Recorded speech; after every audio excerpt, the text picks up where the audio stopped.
ಮುಡಾ ಕೇಸಲ್ಲಿ ಸಿಎಂಗೆ ಹೈಕಮಾಂಡ್ ಬೆಂಬಲ 15 ಬಿಲ್ ವಾಪಸ್ ಕಳಿಸಿದ್ದಕ್ಕೆ ಕೆಂಡಾಮಂಡಲ ತಾರಕಕ್ಕೇರಿದ ಸರ್ಕಾರ ರಾಜ್ಯಪಾಲರ ಸಂಘರ್ಷ ಬದಲಾವಣೆ ಬಿರುಗಾಳಿ ಸಿದ್ದರಾಮಯ್ಯ ಅಲರ್ಟ್ ದಿಢೀರ್ ಜಾರಕಿಹೊಳಿ ಬ್ರದರ್ಸ್ ಕ್ಷೇತ್ರಕ್ಕೆ ಪ್ರವಾಸ ಕುತೂಹಲ ಮೂಡಿಸಿದ ಸಿಎಂ ನಡೆ ಕಾಂಗ್ರೆಸ್ ಶಾಸಕರಿಗೆ ಗಾಳ 100 ಕೋಟಿ ಆಫರ್ ಆಪರೇಷನ್ ಕಮಲದ ಬಾಂಬ್ ಸಿಡಿಸಿದ ಕೈ ಶಾಸಕ ಸರ್ಕಾರ ಬೀಳಿಸಲು ಯತ್ನ ಎಂದು ಆರೋಪ ಹುಡುಗರ ಸಹವಾಸ ಮಾಡಿ ನಾನು ಕೆಟ್ಟೆ ಪೊಲೀಸರ ಮುಂದೆ ಪಶ್ಚಾತ್ತಾಪ ಪಟ್ಟಿದ್ರಂತೆ ದರ್ಶನ್ ಹೇಳಿಕೆಗಳನ್ನ ಟೈಮ್ ಲೈನ್ ಮಾಡಲು ಖಾಕಿ ಸಿದ್ಧತೆ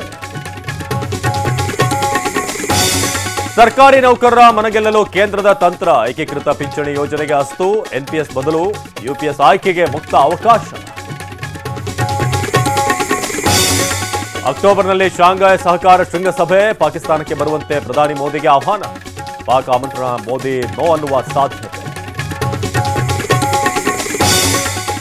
ನಾಳೆ ಶ್ರೀಕೃಷ್ಣ ಜನ್ಮಾಷ್ಟಮಿ ಹಿನ್ನೆಲೆ ಬೆಂಗಳೂರಿನಾದ್ಯಂತ ಮಾಂಸ ಮಾರಾಟ ನಿಷೇಧ ಕಸಾಯಿಖಾನೆ ತೆರೆಯದಂತೆ ಪಾಲಿಕೆ ಆದೇಶ ದಸರಾ ಗಜಪಡೆಗೆ ಜಂಬೂ ಸವಾರಿ ತಾಲೀಮು ಪೂಜೆ ನಂತರ ರಾಜಬೀದಿಯಲ್ಲಿ ಆನೆಗಳ ಹೆಜ್ಜೆ ಹಂತ ಹಂತವಾಗಿ ಪೂರ್ಣ ಪ್ರಮಾಣದ ಟ್ರೈನಿಂಗ್ ಬಾಹ್ಯಾಕಾಶದಲ್ಲಿ ಸಿಲುಕಿದ ಗಗನಯಾತ್ರಿಗಳು ಇನ್ನಾರು ತಿಂಗಳು ಬರೋದಿಲ್ಲ ಸುನೀತಾ ವಿಲಿಯಮ್ಸ್ ತಂಡ ಫೆಬ್ರವರಿಗೆ ಇಬ್ಬರು ವಾಪಸ್ಸಿಂದ ನಾಸ